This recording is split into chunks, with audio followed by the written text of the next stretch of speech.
स्वामी जी, आगमों के अंदर 8 तरह की आत्मा बताई जाती है।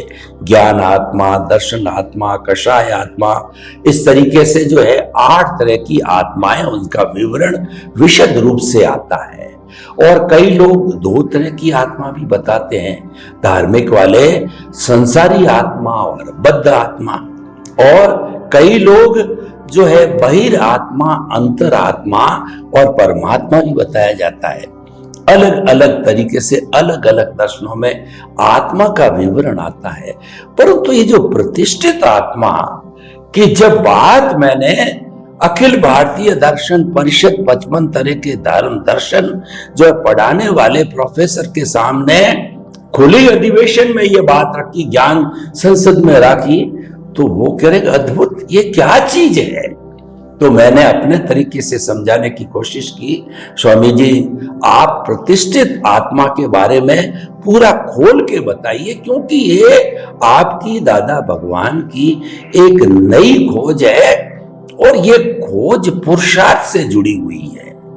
और पुरुषार्थ की वहां बात आती है, लोग कहते हैं हियर लाइज द पॉइंट, पुरुषार्थ करूंगा जब दुनिया का नंबर 1 व्यक्ति बनूंगा, तो इधर तो नंबर 1 व्यक्ति है, इधर प्रतिष्ठित आत्मा है, तो कृपया इसको पूरा खोल के बताइए।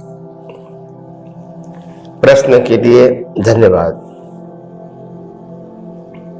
बात सही है कि आम लोग ऐसी बातें जल्दी समझते नहीं है, कंफ्यूज हो जाते हैं। हमारे शास्त्रों में बहुत सारे प्रकार का आत्मा बताया गया है, शुद्ध आत्मा, विशिष्ट आत्मा, अद्वैत आत्मा, अद्वैत आत्मा, ऐसे बहुत सारे वेदांतों में भी अलग अलग प्रकार के बहुत सारे नाम हैं। और जैन धर्म में भी अंतरात्मा, बहिरात्मा और परमात्मा की बात है। और कई लोग इसको जैसे कहते हैं बद्ध आत्मा और संसारी आत्मा, ऐसा वो बताते हैं, मुक्त और बद्ध आत्मा ऐसा भी बताते हैं। तो इंपॉर्टेंट बात यह है कि आखिर की, और उसमें दादा भगवान ने प्रतिष्ठित आत्मा की बात कही। तो ये तीनों का सम्मेलन या तीनों को कैसे हम कंसाइल कर सकते हैं, जोड़ सकते हैं। तो सबसे पहली बात यह है कि प्रतिष्ठित आत्मा का मैं एक्सप्लेन करूंगा, बाद में और बात करूंगा।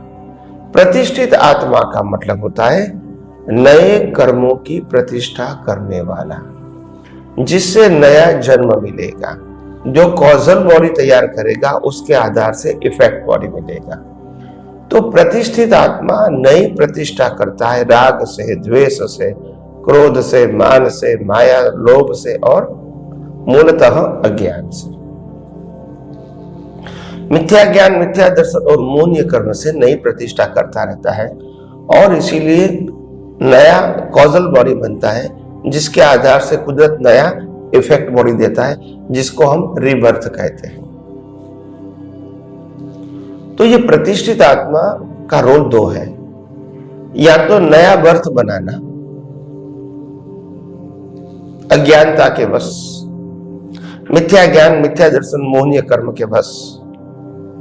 और अगर आपको सम्यक ज्ञान, सम्यक दर्शन मिल जाए तो आप कैसे संसार समाप्त कर सकते हो, अज्ञान को मिटा के, और मुक्ति के मार्ग में डेवलपमेंट के रूप में आगे बढ़ सकते हो।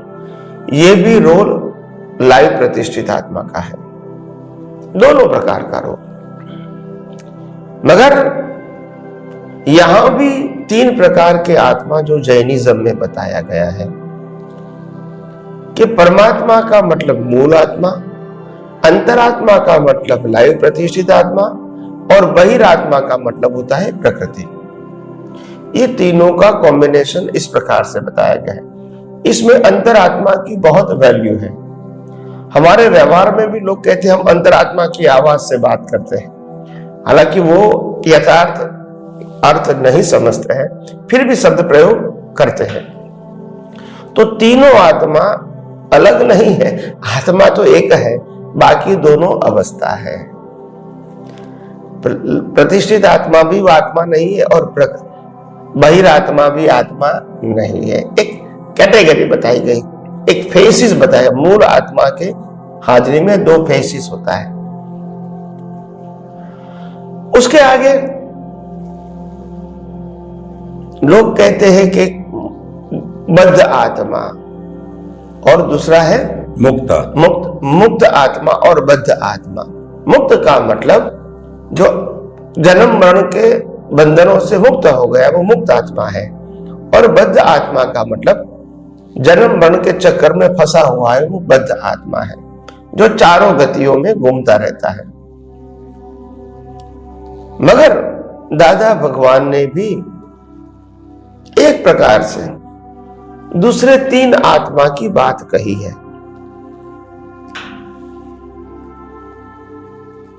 मैकेनिकल चेतन, मिश्र चेतन और शुद्ध चेतन। या चेतन का मतलब आत्मा, मैकेनिकल चेतन, मिश्र चेतन और शुद्ध चेतन। शुद्ध चेतन का मतलब होता है प्योर सोल। मिश्र चेतन का मतलब होता है पुरुषार्थ करने वाला, जिसको हम लाइव प्रतिष्ठित आत्मा बोलते हैं, जिसको हम बाबा कहते हैं। और मैकेनिकल चेतन का मतलब यह मन वचन काया, जो कुदरत, जो मन वचन काया का क्रिएटर, ऑपरेटर, डिस्ट्रॉयर कुदरत है। इसीलिए इंसान के नाते इसको मैकेनिकल बोला, क्योंकि आपके पास कोई इंडिपेंडेंट पावर नहीं है, तो मतलब आपके लिए तो मैकेनिकल है। तो इसी प्रकार से बताया गया। अभी बहुत सारे प्रकार के जो आत्मा बताया गया है वो तो सब अलग अलग प्रकृति का फेसिस है, अलग अलग आत्मा नहीं है, उनका फेसिस है। कोई कहते राग आत्मा, द्वेष आत्मा, कषाय आत्मा, विषय आत्मा, ये सब फेसिस है। ये आत्मा का प्रकार नहीं है, मगर भावों की अलग अलग परिणति का एक प्रकार है, जिसको आत्मा के रूप में बताया गया है। पवित्र आत्मा कहोगे और त्यागी आत्मा कहोगे, भोगी आत्मा कहोगे, विषयी आत्मा कहोगे, कषाय आत्मा कहोगे, तो ये सब फेसिस है मूल आत्मा का। इतने सारे आत्मा हर इंसान में, हर जीव में एक ही होता है, अनेक नहीं होता है।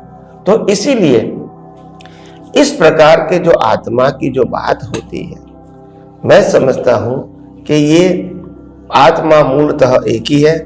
बाकी उनकी हाजिरी से जो अवस्था रूपी अवस्था खड़ी होती है उसको भी एक टाइटल दे दिया गया, और वो अवस्था 2 प्रकार की है, एक रिजल्ट के रूप में है और दूसरी एग्जाम के रूप में है। एक कॉज के रूप में है, दूसरी इफेक्ट के रूप में है, और उसका अलग अलग प्रकार का नाम अलग अलग शास्त्रों में बताया गया है। मगर ये कोई डिफिकल्ट बात नहीं है समझने में। तो आखिर बात तो एक ही है, 3 प्रकार का आत्मा समझना, अंतरात्मा, बहिरात्मा, परमात्मा, यही बराबर है, और तीनों का रोल समझना है।